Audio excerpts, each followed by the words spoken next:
À Jésus, grande est ma joie d'être là ce soir au devant de nous pour apporter la parole du Seigneur.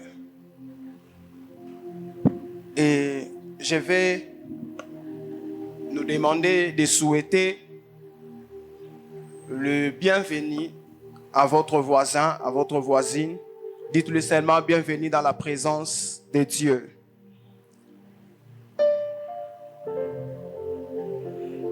Et avant de commencer le message de ce soir, j'aimerais rendre grâce à Dieu pour ce programme de Beraka, cette convention qui nous réunit durant un mois où nous sommes là en train de gêner, de chercher la face de Dieu. Et ce programme est un programme phare qui nous bénit et c'est un programme où l'Éternel nous équipe dès le début de l'année pour que la suite de l'année, que nous ayons au moins l'idée de comment nous allons nous conduire.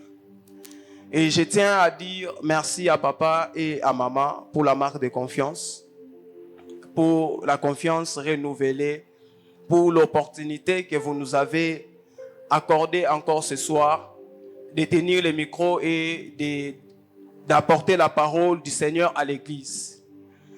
Et je dis aussi merci aux administrateurs que je n'ai pas encore remarqué jusque-là.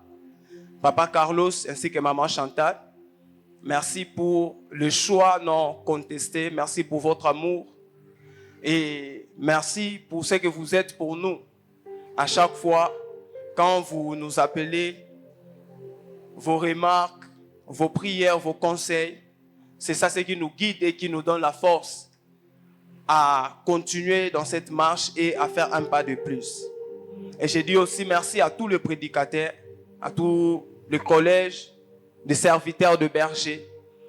Et je dis aussi merci à mon épouse qui m'accompagne à chaque fois dans la prière, qui à chaque fois, avant de venir prêcher, elle cherche toujours à savoir c'est quoi la pensée pour me dire si c'est vrai ou c'est pas vrai. Merci beaucoup. Et je dis aussi merci aux prédicateurs qui m'ont précédé, le berger Francis, la bergère Rachel, le berger Alrod, la bergère Gloria. Et ce soir, nous allons ajouter juste un plus sur ce qui a été déjà dit. Ça, c'est notre deuxième semaine. On a assez appris sur la maturité spirituelle. Je suis dans le livre, je vais vous donner directement le texte et vous allez noter et nous allons lire. Nous allons lire Luc 13, le verset 6 au verset 9. Luc 13, le verset 6 au verset 9. Et nous allons lire Cantique des Cantiques, chapitre 8, le verset 8. Cantique des Cantiques, le chapitre 8, le verset 8. Et nous allons lire aussi Juge, chapitre 4, le verset 4, ainsi que le verset 5. Et nous allons finir par notre texte de base, Hébreux 5, le verset 12. Avant de lire, j'aimerais aussi saluer ma belle-mère ainsi que ma belle-sœur que je vois dans la salle. C'est pour eux une première fois de m'accompagner, de venir m'assister. Maman ainsi que Déti, je suis très content de vous voir. Merci beaucoup. Nous allons lire. Nous allons commencer par le livre de Luc. Luc 13, le verset 6 au verset 9. Luc 13, le verset 6 au verset 9. La Bible dit, il dit aussi cette parabole. Un homme avait un figuier planté dans sa vigne. Il vint pour chercher du fruit et il n'en trouva point. Et alors il dit au vigneron, voilà 3 ans que je viens chercher du fruit à ces vignes, à ces figuiers plutôt, je n'en trouve point. Coupez-les pourquoi occupent-ils la terre inutilement? Les vignerons lui répondirent, Seigneur, laisse-les encore cette année, je creuserai tout autour et je mettrai du fumier.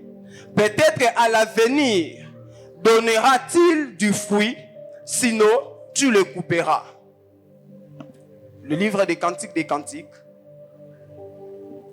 Nous sommes dans le Cantique des Cantiques 8.8.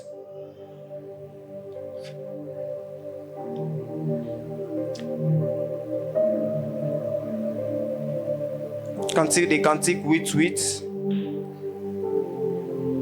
La Bible dit, nous avons une petite sœur qui n'a point encore de mamelle. Que ferons-nous de notre sœur le jour où on la cherchera? On ajoute Juge 4, verset 4. Juge 4, verset 4, ainsi que le verset 5. La Bible dit, dans ce temps-là, Déborah, prophétesse, femme de Lapidote, était juge en Israël. Elle siégeait sous le palmier de Déborah entre Rama et Bethel dans la montagne d'Éphraïm. Et les enfants d'Israël montaient vers elle pour être jugés. Et nous allons finir dans notre test de base, Hébreux 5, le verset 12. Hébreux 5, le verset 12. La Bible dit, vous en effet, qui depuis longtemps deviez être de maître, vous avez encore besoin qu'on vous enseigne le premier rudiment des oracles de Dieu. Vous en êtes venus avoir besoin de lait et non de la nourriture solide. Que le Seigneur bénisse sa parole. Nous pouvons répondre de notre place. Mon message de ce soir est le fruit d'un constat et le fruit d'une observation. Qu'est-ce que j'ai observé? J'ai observé qu'au sein des églises locales, Manaïm, tout comme d'autres églises, nous avons 4 types de croyants. Nous avons 4 types de croyants. Premièrement, nous avons des croyants qu'on appelle bébés spirituels. Et en parlant de bébés spirituels, ici nous faisons allusion aux croyants qui viennent de commencer leur cheminement avec Christ. Nous faisons allusion aux croyants qui viennent de commencer leur marche avec le Seigneur. Et ces croyants, leur foi est encore fragile. Leur foi est encore fragile. Ils n'ont pas encore une grande compréhension des choses de Dieu. Et ce type de croyants, ils ont besoin du lait pour que le lait le prépare à la maturité. Je suis dans 1 Pierre 2:2. La Bible dit, désirez comme des enfants nouveau-nés, désirez comme des enfants nouveau-nés, le lait spirituel est pire, afin que vous croissiez pour le salut. Ici, l'apôtre Pierre nous fait voir que le lait a cette capacité de prendre le bébé spirituel à un niveau très bas et de les amener à un certain niveau de maturité, parce que le lait vient préparer le bébé spirituel à atteindre un certain niveau de croissance.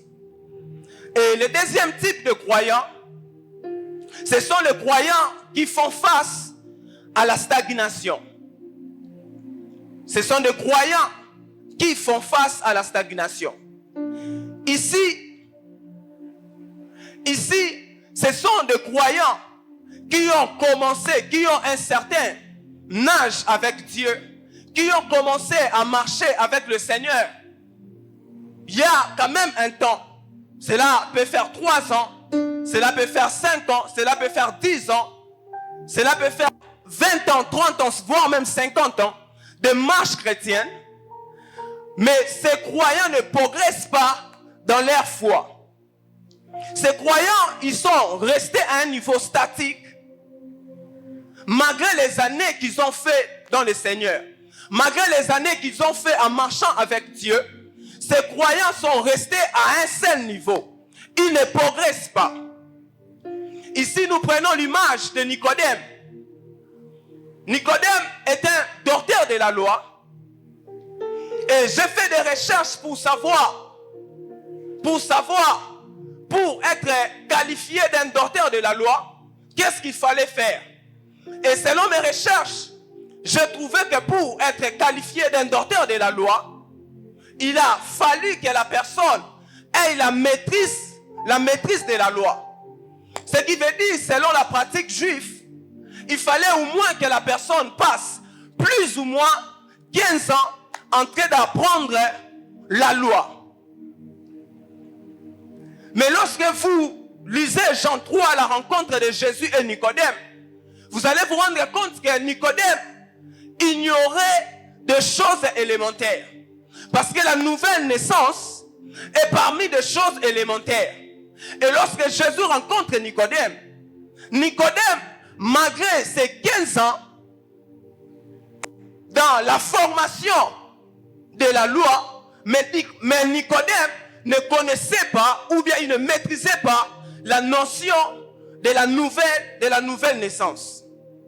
C'est que durant 15 ans que Nicodème a fait dans la formation, mais Nicodème ne progressait pas dans sa foi. Nicodème était resté statique malgré les années, malgré la formation. Troisième type de croyant, nous avons le croyant qui régresse. Nous avons les croyants qui régressent dans leur marche. Ici, nous avons aussi des croyants qui ont atteint un certain âge, dans leur marche avec Dieu. Mais malgré le temps que ces croyants ont passé dans le Seigneur, nous voyons que ces croyants, au lieu de grandir dans leur foi, au lieu de percer dans leur foi, nous voyons ces croyants qui ont commencé à régresser. Et ici, l'exemple que j'ai trouvé, c'est dans le livre de 2 Timothée 4, le verset 10. La Bible dit, car Damas m'a abandonné pour l'amour du siècle présent. Ici, c'est Paul qui parle. Il dit que Damas m'a abandonné. Ce qui veut dire qu'avant que Damas ne puisse abandonner Pierre, Damas autrefois marchait avec Pierre. Paul plutôt. Damas autrefois marchait avec Paul. Et lorsque Damas marchait avec Paul, c'était pour une seule raison, c'était pour la cause du royaume. C'est que Damas était en train de croître. Je sous-entends que Damas était le type de croyant qui grandissait dans leur foi avant qu'il n'abandonne Paul.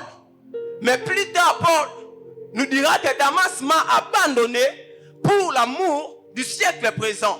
Ce qui veut dire que Damas, au lieu de grandir, Damas a commencé à redresser dans sa foi. Le quatrième type de croyants, nous avons ceux qui grandissent. Ici, nous avons des croyants qui sont enracinés dans leur foi. Dans leur relation avec Dieu, ils sont en train de grandir.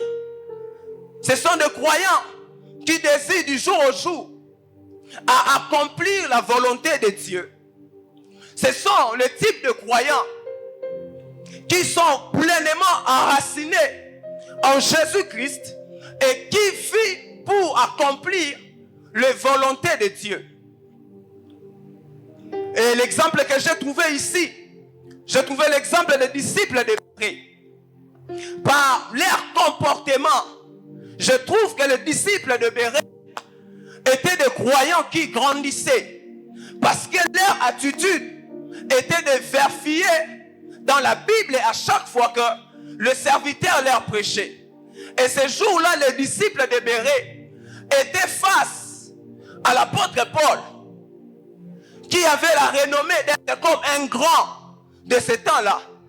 Mais malgré que le disciple de Bérée était devant Paul, les disciples de Bérée ont eu quand même en esprit l'idée de vérifier si ce que Paul disait était réellement écrit dans les Écritures. Et quand vous lisez Hébreux 5, qui fait même l'objet de notre thème, vous allez vous rendre compte que l'écrivain aux Hébreux, il ne s'adresse pas aux bébés spirituels. L'écrivain aux Hébreux, il s'adresse aux croyants qui vivaient la stagnation ou qui régressaient encore dans leur foi. Parce que l'écrivain, il leur dit que vous qui devez depuis longtemps être de maître. Le mot maître ici désigne un chef, un conducteur. Ça désigne aussi quelqu'un qui a une certaine connaissance dans un domaine donné. Mais quand l'apôtre qui a écrit les épîtres aux Hébreux, il parle à ces peuples, il dit, vous qui devez depuis longtemps être de maître, mais vous en êtes venus avoir besoin du lait et non de la nourriture solide. L'écrivain nous donne des images. Il nous donne l'image du lait et l'image de la nourriture solide pour illustrer ce qui est profond, mature, de ce qui est élémentaire et superficiel. C'est que ici le problème de ces peuples que l'écrivain s'adressait, ces peuples n'étaient pas des bébés spirituels, mais ces peuples étaient demeurés bébés spirituels. Parce que le problème n'est pas d'être un bébé spirituel. Parce que être un bébé spirituel est une étape que le Seigneur a prévue. Mais le plus grand problème de ces peuples, c'est que ces peuples étaient demeurés. C'est que ces peuples demeuraient de bébés spirituels. Et lorsque l'apôtre nous parle, l'apôtre souligne ce qui est profond et mature. C'est ça la nourriture solide. Et le lait ici, c'est l'image de tout ce qui est superficiel et élémentaire. Et cette anomalie est à la base d'une maladie que j'appelle la superficialité spirituelle. Je disais que le problème n'est pas d'être bébé, mais le problème c'est de demeurer bébé. Parce que être bébé est une étape que le Seigneur a déjà prévue. Mais demeurer bébé est une anomalie.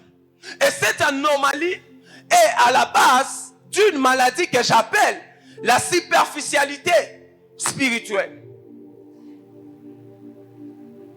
Et à la base d'une maladie que j'appelle la superficialité spirituelle. Et durant 3 ans du ministère de notre Seigneur Jésus-Christ, le Seigneur a condamné la superficialité dans toutes ses formes. Quand vous lisez, par exemple, il y en a plusieurs. J'ai juste pris un seul exemple. Quand vous lisez Jean 5, le verset 39 ainsi que le verset 40, nous allons lire ça pour une bonne compréhension. La Bible dit ceci: vous sondez les Écritures parce que vous pensez avoir en elles la vie éternelle. Ce sont elles qui rendent témoignage de moi. Le verset 40. Et vous ne voulez pas venir à moi pour avoir la vie. Ici, Jésus-Christ s'adressait aux hommes qui avaient la responsabilité d'étudier la loi. Jésus parlait aux pharisiens. Jésus parlait aux scribes. Jésus parlait aux docteurs de la loi. Et Jésus leur disait que vous sondez les Écritures parce que vous pensez en elles avoir la vie. Or, ce sont ces Écritures qui rendent témoignage de moi. Mais vous ne voulez pas venir vers moi pour avoir la vie. C'est que le plus grand problème de ceux qui sondaient les Écritures, c'est que leur étude n'était pas profonde. Leur étude était superficielle. Parce que quiconque fait une étude approfondie de la loi, est appelé à faire ressortir Jésus-Christ de la loi. Parce que la Bible dit dans le livre de Galates, la Bible place comme un objectif ou encore un but de la loi. La Bible dit que la loi est un pédagogue qui devait nous conduire vers Jésus-Christ. C'est qu'il est anormal d'être en contact avec la loi sans pour autant faire ressortir le Christ dans la loi. C'est que le problème de ces peuples qui sondaient les Écritures et qui ne venaient pas vers Jésus pour avoir la vie, c'est parce que leur lecture était superficielle. Parce que quiconque qui lit la loi est appelé à ressortir Christ de la loi. Est appelé à ressortir Christ de la loi. C'était ça le plus grand problème de ces peuples. C'est que leur lecture était superficielle. Et j'aimerais vous dire que la superficialité est à la base de plusieurs doctrines que nous connaissons aujourd'hui. Si aujourd'hui nous avons des doctrines qui disent que Jésus-Christ n'est rien d'autre que le Fils de Dieu tout court, c'est parce que ces gens-là sont superficiels dans leur foi. Si aujourd'hui nous avons des doctrines qui disent que Jésus-Christ n'est rien d'autre que le prophète, c'est parce que ces hommes, ils sont superficiels dans leur lecture. C'est tout simplement parce qu'ils ont lu Genèse, parce qu'ils ont lu plutôt Jean 3,16. Ils ont vu que Jésus est représenté comme le Fils unique du Père. Et automatiquement, ces hommes n'arrivent plus à croire que Jésus-Christ est Dieu à cause de la superficialité. C'est parce que les autres ont lu et ils ont compris que Moïse disait à Israël que Dieu va vous susciter un autre prophète qui sera comme moi. À cause de ce texte de Deutéronome, les hommes se sont limités à ce stade-là pour dire que Jésus-Christ est un prophète. Or, Jésus-Christ est au-delà d'être un prophète. Il est au-delà d'être un fils de Dieu. Parce que Christ, en réalité, il est prophète. Christ, en réalité, il est le fils de Dieu. Christ, en réalité, il est Dieu. C'est que la vérité profonde, c'est lorsque nous atteignons la capacité de croire que Jésus-Christ est à la fois homme, ce qui veut dire fils de Dieu, et aussi à la fois Dieu. N'est-ce pas que la Bible dit dans le livre des Colossiens qu'en lui habite toute la plénitude de Dieu. En lui habite corporellement toute la plénitude de Dieu. C'est qu'une lecture approfondie de la loi doit nous conduire à reconnaître le Christ. Lorsque nous nous limitons à dire que Jésus-Christ est le Fils de Dieu, c'est que nous sommes superficiels. Et cette maladie de la superficialité guette le croyant jusqu'à présent. Cette maladie de la superficialité guette l'Église jusqu'à présent. N'est-ce pas que de la superficialité, lorsque nous venons à l'Église, qu'elle est dimanche, mais alors que nous avons du temps pour venir aussi au courant de la semaine. N'est-ce pas de la superficialité lorsque nous répondons au programme du culte, que lorsqu'il y a des conversions telles que de Beraka, de Overflow, de Pagambi Mouisseme, n'est-ce pas de la superficialité? N'est-ce pas de la superficialité lorsque nous désirons la bénédiction de Dieu sans avoir un réel engagement avec lui? N'est-ce pas de la superficialité? N'est-ce pas de la superficialité lorsque nous célébrons l'homme de Dieu plus le Dieu de l'homme de Dieu?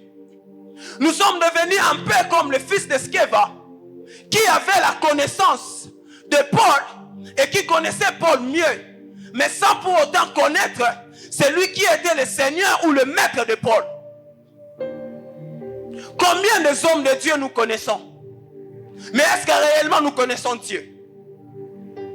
Combien de prophètes nous consultons? Mais est-ce que réellement nous avons du temps pour consulter Dieu? Vous savez la chose qui distingue David et Saül, c'est que Saül, dès le départ, il n'avait jamais entendu Dieu pour son sujet. Et la suite, Je m'excuse. Et la suite, on nous montre que Saül n'a pas eu cette capacité-là d'obéir à Dieu. Et moi, je suppose que c'est parce que Saül ne connaissait pas Dieu de manière profonde. Parce que toutes les informations que Saül avait sur Dieu, cela provenait d'un prophète qu'on appelle Samuel. Contrairement à David, qui, à chaque étape de sa vie, Dieu lui parlait soit par le prophète, soit par le vaillant. Aussi, Dieu lui parlait par lui-même. Il était lui-même le canal par lequel Dieu pouvait passer pour lui parler. Quand vous lisez dès Samuel, vous allez vous rendre compte que plus de 3 fois, ça revient. Où David, avant de faire quelque chose, il pose la question à Dieu. Monterai-je? Et Dieu lui dit monte. C'est qu'à chaque étape de la vie de David, David voulait avoir un ainsi dit l'Éternel. Et cela révèle la relation profonde que David avait avec Dieu.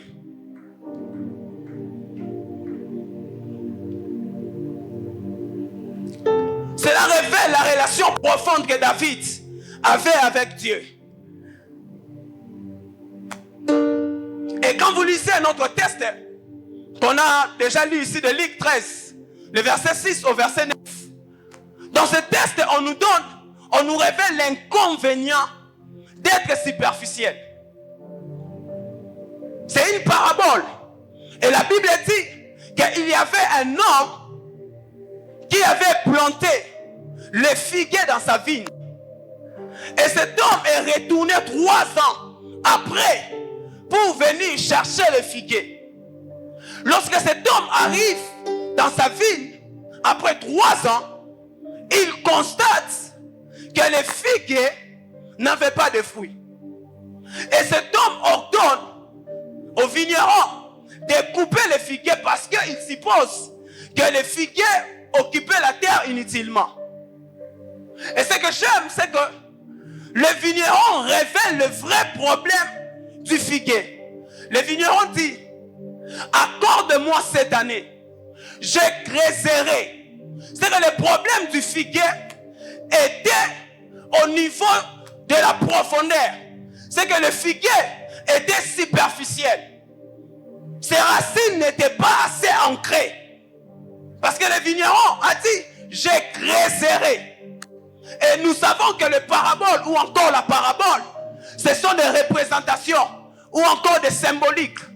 C'est que le propriétaire de la vigne peut prendre la place de Dieu. Et la vigne peut prendre la place de l'église ou encore de l'humanité. Et lorsque Dieu revient dans son église pour chercher le croyant, pour voir si le croyant porte des fruits en eux, Dieu constate que le croyant, malgré 3 ans, les croyants n'ont pas de fruits. Et au commencement, quand vous lisez, je crois Genèse 6, vous allez vous rendre compte que Dieu a détruit l'humanité à cause de ces mêmes problèmes, à cause de l'absence de fruits ou encore de bonnes œuvres. Et Dieu a envoyé le déluge pour détruire l'humanité parce que les hommes ne produisaient pas les bonnes œuvres. Et le vigneron peut prendre la place de Jésus qui vient intercéder auprès de Dieu pour demander une année supplémentaire avec pour objectif de creuser en profondeur. Et il dit: accorde-moi cette année et vous allez revenir prochainement pour voir si le figuier ne portera-t-il pas de fruits. C'est que une année supplémentaire est semblable à une année de grâce que Jésus a publiée dans le livre de Luc 4, le verset 19. La Bible dit que Jésus est venu pour publier une année de grâce. C'est que la grâce ne consiste pas qu'à dire aux croyants de se repentir ou de tourner vers Dieu. Mais la grâce offre aussi la possibilité à l'église et aux croyants de porter les fruits. J'aimerais bien le dire. Je disais que le temps de la grâce n'offre pas la possibilité au monde de se repentir ou de se tourner vers Dieu, mais le temps de grâce pour l'Église ou pour les croyants, c'est un temps que le Seigneur offre aux croyants pour porter les fruits. Pour porter les fruits. Nous sommes pendant le temps de la grâce. C'est que nous sommes pendant un temps idéal pour porter les fruits. Et souvent nous interprétons cela pour dire qu'aux croyants, nous sommes au temps de la grâce. Repentez-vous, nous sommes au temps de la grâce. Tournez vers Dieu. Mais nous oublions que le temps de la grâce nous offre aussi la possibilité à nous, les croyants, de porter les fruits. Il faudra que l'Église quitte ce qui est superficiel vers ce qui est profond. Le temps de la grâce annonce un temps où l'Église doit quitter dans ce qui est superficiel et que l'Église doit entrer dans des choses profondes. Aujourd'hui, nous trouvons un peu normal de dire que le temps de la grâce, c'est un temps où les croyants doivent se repentir. C'est vrai. Nous trouvons normal de dire que le temps de la grâce, c'est un temps où les hommes doivent tourner vers le Seigneur. C'est vrai. Mais nous oublions que le temps de la grâce aussi nous offre la possibilité de nous tourner vers le Christ. Vers le Christ.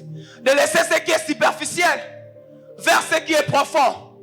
Car le véritable éveil spirituel commence là où la superficialité s'arrête. Et la superficialité spirituelle ne supporte pas ce qui est profond. Je disais que le véritable éveil spirituel commence là où la superficialité s'arrête. Parce que la superficialité spirituelle ne supporte pas ce qui est profond. Posez la question à Moïse. Dans Exode 19, Dieu a donné à Moïse la loi. Et quand vous lisez le premier titre de la loi, donc le verset premier, c'est Dieu qui dit à Israël, Israël, écoutez l'Éternel votre Dieu. C'est que le souci de donner la loi était pour que Dieu se révèle à Israël. Au chapitre 20, Dieu dit à Moïse, amène les enfants d'Israël dans la montagne de Sinaï. Et là, moi, l'Éternel, je parlerai à ce peuple. Mais arrivons à la montagne de Sinaï. Lorsque Dieu a commencé à parler à ce peuple, le verset 18 et le verset 19, le peuple dit à Moïse, Moïse, toi seul, parle-nous. Nous ne voulons pas que Dieu nous parle, parce que la voix de Dieu aux oreilles des enfants d'Israël était comme le son de tonnerre. Et Israël, ils ont refusé que Dieu leur parle. Ils ont préféré que Moïse leur parle. Autrement dit, Israël, ils n'ont pas voulu avoir une relation directe avec Dieu. Mais ils ont voulu que Moïse demeure l'intermédiaire entre eux et Dieu. Ils étaient toujours à la recherche de ce qui est superficiel, alors que Dieu aussi était à la recherche d'une relation profonde avec Israël.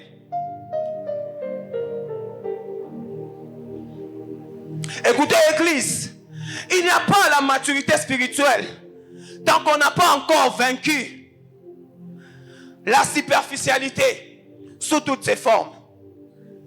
On ne peut pas parler de la maturité spirituelle si on n'a pas encore vaincu la superficialité spirituelle sous toutes ses formes. Et que faire pour vaincre la superficialité spirituelle?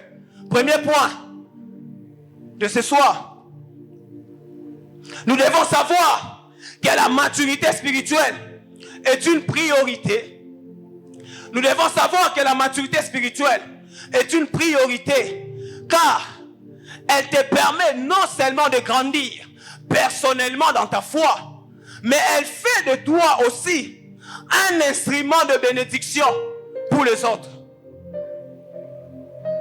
La maturité spirituelle est une priorité parce que non seulement elle te permet à toi de grandir personnellement dans ta foi, mais elle fait de toi aussi un instrument de bénédiction pour les autres. Or, la Bible nous enseigne que nous n'avons pas été créés pour recevoir les bénédictions de Dieu tout court.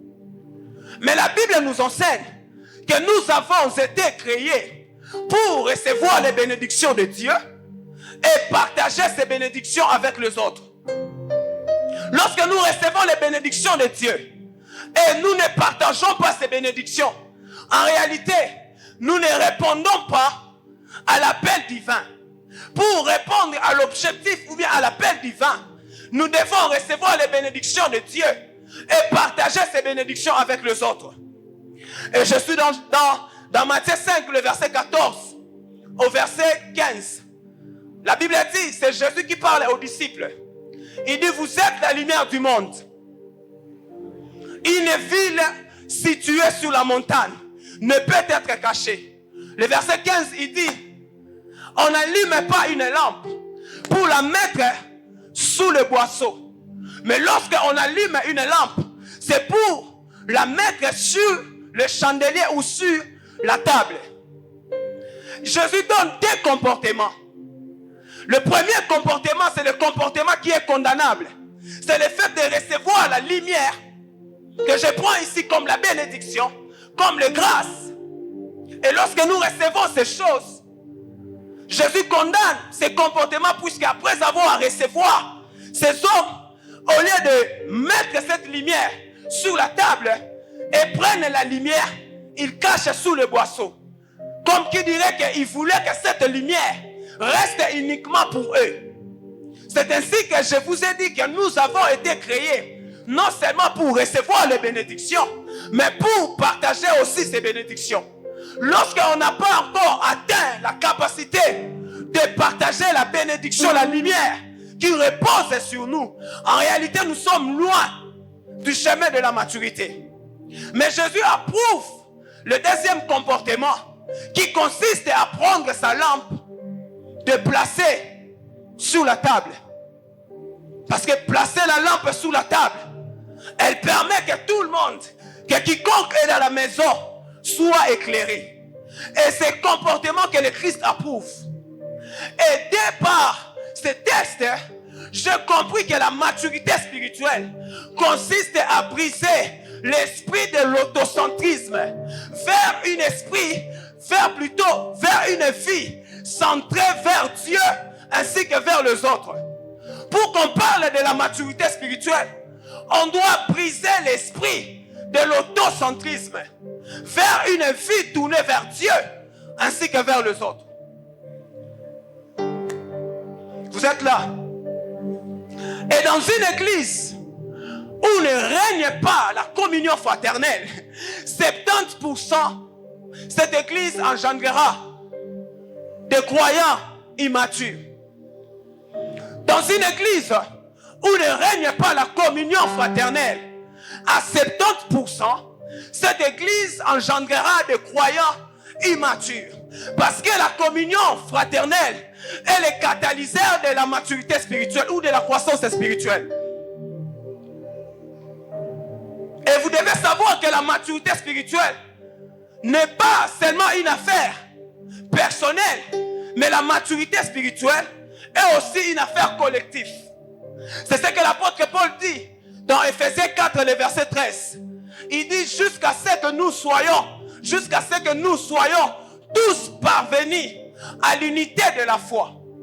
C'est que la maturité spirituelle n'est pas qu'une affaire personnelle, mais elle est aussi une affaire collective. C'est ainsi que le texte de Cantique 8 que nous avons lu, la Bible souligne quelque chose de magnifique. La Bible dit que nous avons notre petite sœur qui n'a pas encore de mamelle.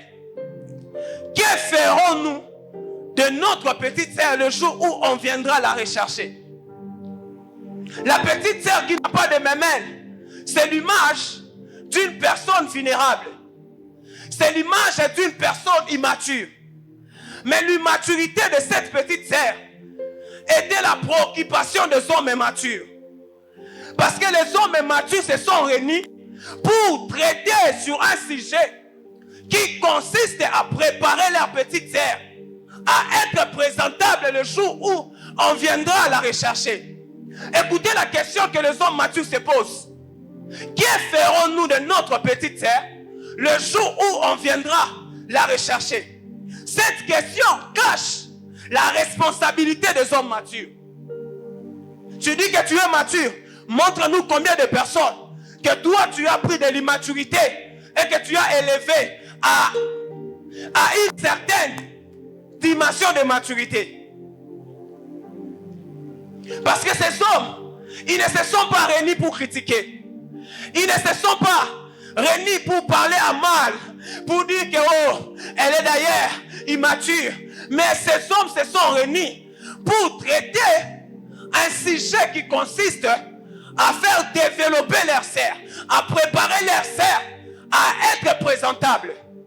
J'aimerais dire à quelqu'un que ces hommes ne se sont pas réunis pour savoir si leur belle sœur, plutôt si leur petite sœur, elle est belle. Ils ne se sont pas réunis pour traiter le sujet concernant les rangs sociaux de leur petite sœur.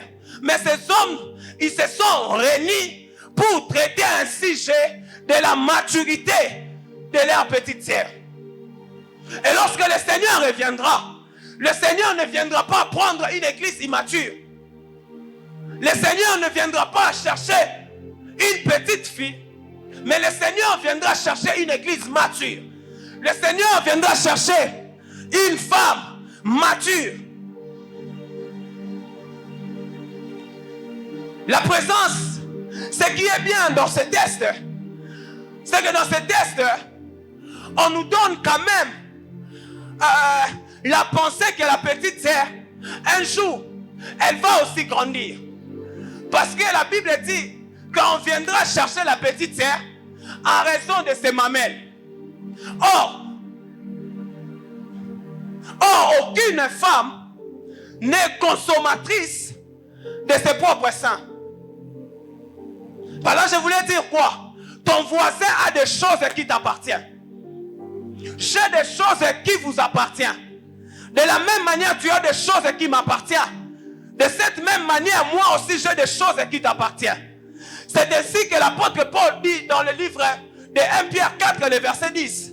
L'apôtre Paul dit, mettez au service des autres le don que vous avez reçu. Ici, je prends don, pas dans le sens de don spirituel, mais je prends le don dans plusieurs formes. Donc tout ce que nous recevons de Dieu, je représente cela comme un don. C'est que ton voisin a des choses qui t'appartiennent. Et si ton voisin ne comprend pas qu'il a des choses qui t'appartiennent, j'aimerais te présenter une autre personne qui a des choses qui t'appartiennent. La Bible dit dans le livre de Jacques 1, le verset 17, que tout don, que toute grâce excellente et tout don parfait vient d'en haut. C'est qu'il n'y a pas que ton voisin qui a des choses qui t'appartiennent, mais il y a aussi Dieu qui a des choses qui t'appartiennent. Si ton voisin, ton prochain, ne comprend pas qu'il a des choses qui t'appartiennent, alors dans ces cas-là, tu dois te tourner vers Dieu afin de recevoir auprès de Dieu des choses qui t'appartiennent. C'est ainsi que lorsque Jacob a eu la révélation de Dieu, Jacob appela Dieu El Shaddai. El Shaddai veut dire le Dieu tout-puissant. Mais El Shaddai, le El désigne Dieu. Le Shaddai est le dérivé de Shad. Et Shad signifie mamelle. Shad signifie mamelle. Shad signifie sang. Shad signifie poitrine. C'est que El Shaddai est un Dieu qui porte des mamelles. C'est ce que Genèse, c'est ce que Jacob déclare dans Genèse 49, le verset 25. Jacob dit que c'est l'œuvre du Tout-Puissant qui te bénira de la bénédiction d'en haut, de la bénédiction d'en haut et de la bénédiction d'en bas. Et Jacob ajoute, et de la bénédiction de mamelle. C'est qu'il n'y a pas que ton voisin qui a des choses qui t'appartiennent, mais il y a aussi Dieu qui est prêt pour allaiter. Parce que El Shaddai, c'est un Dieu qui a de mamelle. Ce qui veut dire que Dieu est prêt pour allaiter. C'est ainsi que, puisque vous êtes calme, j'entends le prophète Élie qui me dit Amen. Parce que le prophète Élie, il a été nourri par Dieu. La Bible dit que Dieu ordonna au corbeau d'aller nourrir Élie. Alors que Élie était caché, le corbeau venait chaque matin et le corbeau venait chaque soir avec le pain ainsi qu'avec la viande. D'où venait ce pain? D'où venait cette viande? Cela venait de El Shaddai. Parce que El Shaddai est un Dieu qui porte de mamelles. Il est prêt à allaiter. El Shaddai, c'est un Dieu qui est prêt à nourrir. Je vais faire ma première déclaration ce soir. Ma main levée, je prie et je déclare que l'Éternel te prenne en charge. Je prie et je déclare que l'Éternel te donne des choses que tu désires. Je prie et je déclare que El Shaddai pourvoit à tes besoins. Écoutez, lorsque Israël était dans le désert, la Bible déclare, Dieu dit à Israël, je t'ai nourri durant 40 ans. Et durant 40 ans, je t'ai vêtu. C'est que durant 40 ans, Dieu s'est révélé en Israël comme El Shaddai. Je cours derrière le temps, il me reste pratiquement 5 minutes. Je prends le deuxième point, rapidement. Que faire pour vaincre la superficialité spirituelle? Deuxième point. Nous devons savoir que la maturité spirituelle est la quête permanente de la volonté de Dieu.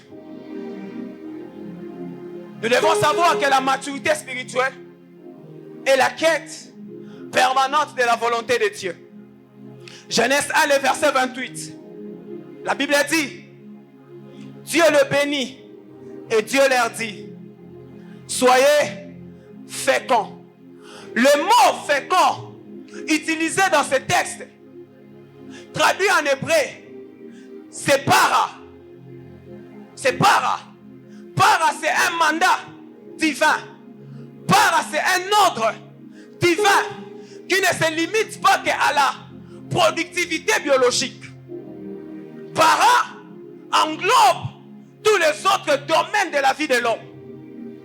Lorsqu'on dit para, on ne se limite pas qu'à la productivité biologique, mais on touche même d'autres domaines de la vie de l'homme.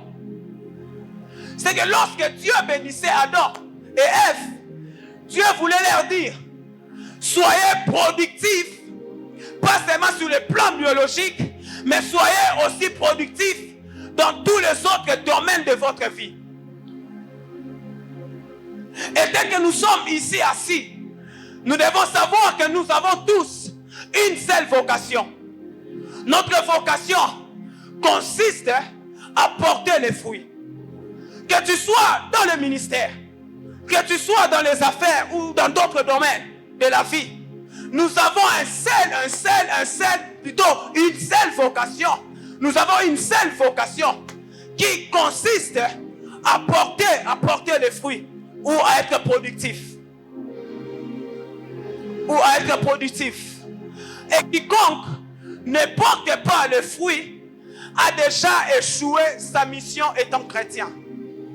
J'aimerais le répéter, quiconque ne produit pas les fruits ou ne porte pas les fruits a déjà échoué sa mission étant chrétien. Parce que la stérilité est une forme de résistance face à l'appel divin.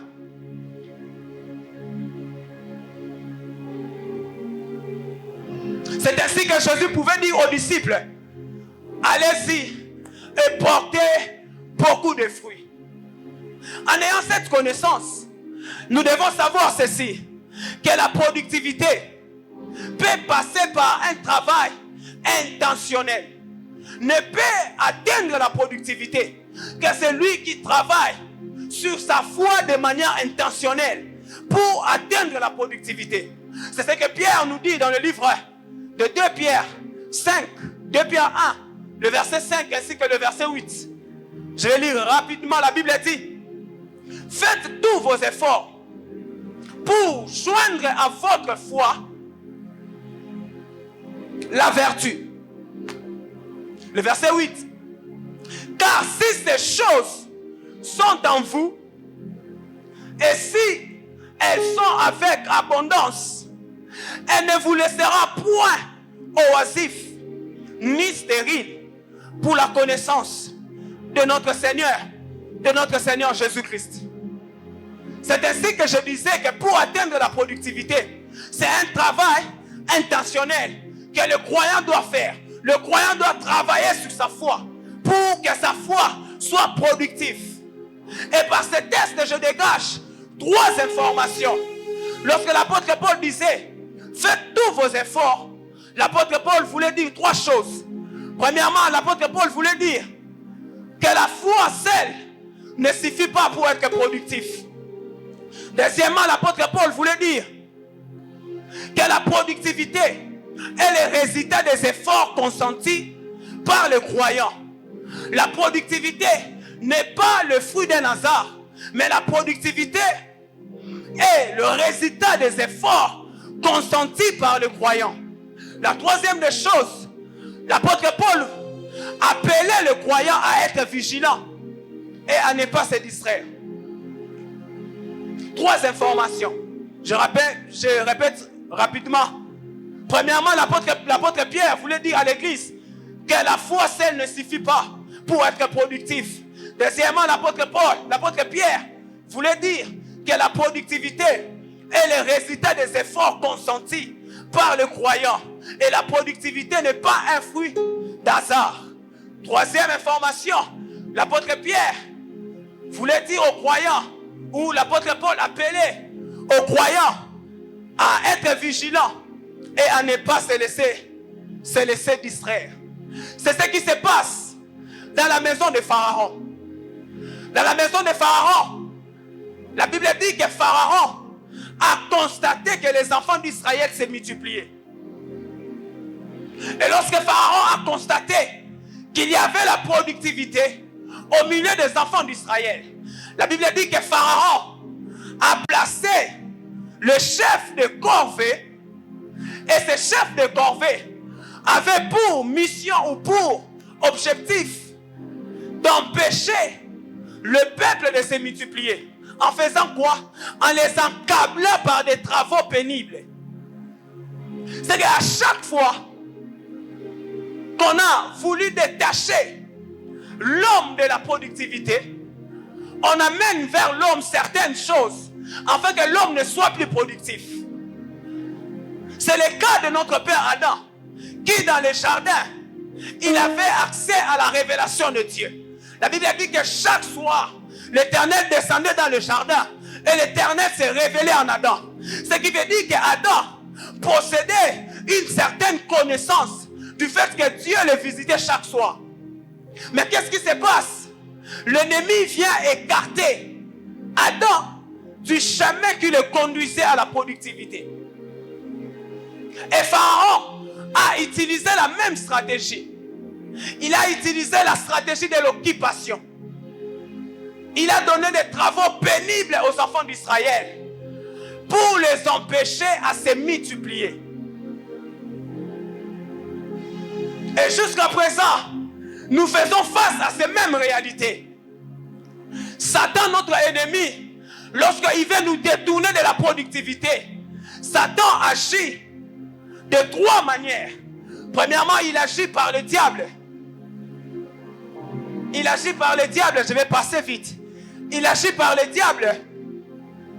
Le diable est un adversaire spirituel qui cherche à nous séduire, qui cherche à nous tromper, qui cherche à nous éloigner de la vérité en utilisant les tentations et des mensonges et des accusations pour miner notre foi.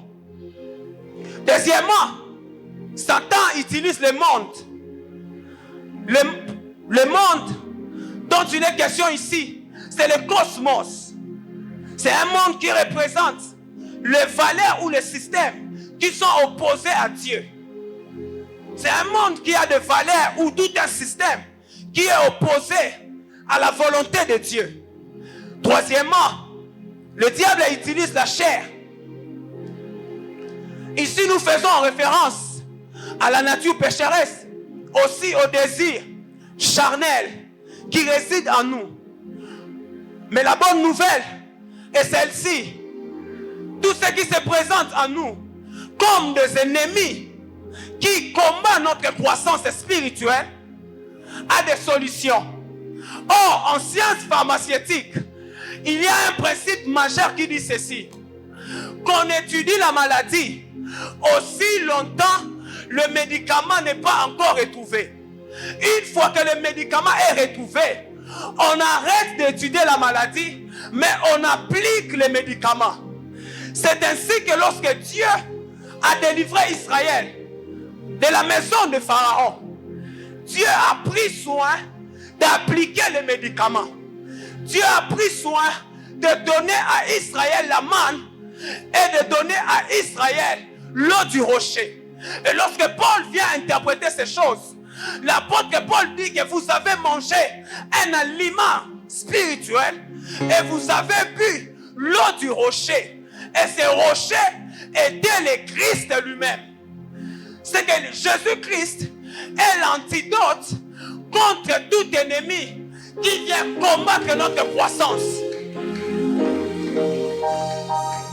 Je disais que Jésus-Christ est l'antidote contre tout ennemi qui vient combattre notre croissance. Je vais citer avec juge. La Bible dit, la Bible nous parle d'une femme. Et cette femme, la Bible nous présente qu'elle était prophétesse. Et cette femme, elle s'appelait Déborah. La Bible dit que Déborah était la femme de Lapidote. Lapidote, ce nom Lapidote, en hébreu est traduit par la lumière. Ce qui veut dire, par les liens du mariage, Déborah, elle était devenue porteuse d'une lumière. C'est ainsi que Déborah, elle pouvait être juge sur Israël, parce qu'en elle, il y avait une lumière qui permettait à Déborah de juger les enfants d'Israël qui montaient vers elle. La deuxième chose, la Bible dit, au verset 5, qu'elle siégeait sous les palmiers de Déborah. Ici, on attache les palmiers à Déborah. On attache les palmiers à Déborah, comme pour dire que les palmiers appartenaient à Déborah. Or, psaume 92, le verset 13, la Bible nous dit ceci: le juste croissent comme le palmier. C'est que le palmier était l'image d'un juste, mais d'un juste qui croissait, d'un juste qui grandissait, d'un juste qui croissait pour atteindre la maturité. La deuxième des choses, le palmier incarne la stabilité. Le palmier incarne la stabilité. Toujours dans Psaume 92, le verset 14, la Bible dit: le palmier est planté dans la maison de l'Éternel. Il prospère dans le parvis de notre Dieu. Pour qu'on parle de la stabilité du palmier, le palmier devait être planté dans la maison de l'Éternel. C'est ainsi que dans le livre de Juges, lorsqu'on nous parle de la position du palmier, on dit que le palmier était entre Rama et Bethel. Or, Bethel est la maison de Dieu. C'est que le palmier devait, par ses racines, le palmier devait avoir un pied sur Bethel, un autre pied sur Rama. Or, du fait que le palmier était planté dans la maison de l'Éternel qui est Bethel, Rama n'est rien d'autre que l'élévation. Ce qui justifie le fait que le palmier pouvait pousser. Ce qui signifie le fait que le palmier pouvait grandir.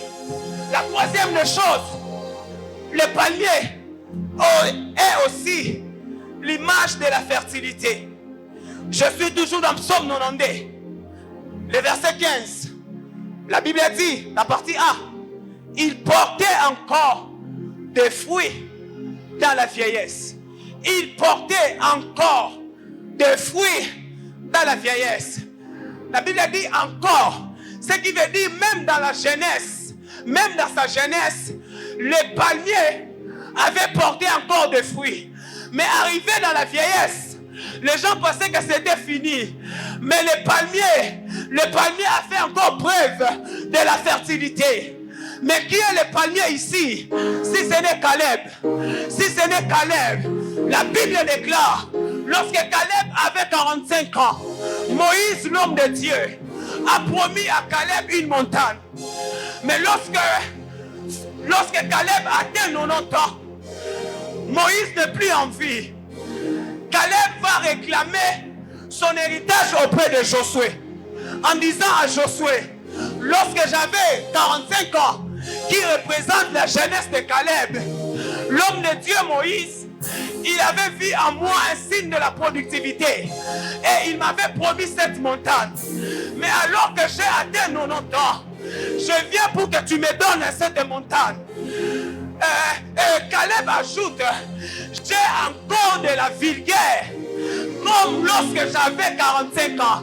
Ce qui veut dire, si à 45 ans je pouvais produire les fruits, même à 90 ans, qui est représenté comme l'âge de la vieillesse, je peux encore et encore produire les fruits. Je disais que je peux encore et encore produire les fruits. C'est qu'Alfred, ce soir j'aime beaucoup Caleb, mais je ne préfère pas Salomon. La Bible dit ceci, lorsque Salomon est devenu roi, Salomon a prié Dieu pour que Dieu lui donne la sagesse, l'intelligence qui allait le permettre à juger Israël. Ce qui veut dire, et Dieu a exaucé sa prière. Ce qui veut dire, la jeunesse de Salomon était marquée par la manifestation de la productivité. Mais la Bible continue ceci, que Salomon, c'est dans sa vieillesse que son cœur s'inclina vers le mal. Voilà pourquoi je préfère Caleb. Et je ne préfère pas Salomon. Parce que Salomon, la vieillesse devient un obstacle. Tandis que Caleb, la vieillesse, ne change rien en lui. Je disais qu'en tout temps, en toute saison, Dieu reste notre soutien. Et nous allons manifester la productivité. Je finis mon message, on peut être debout.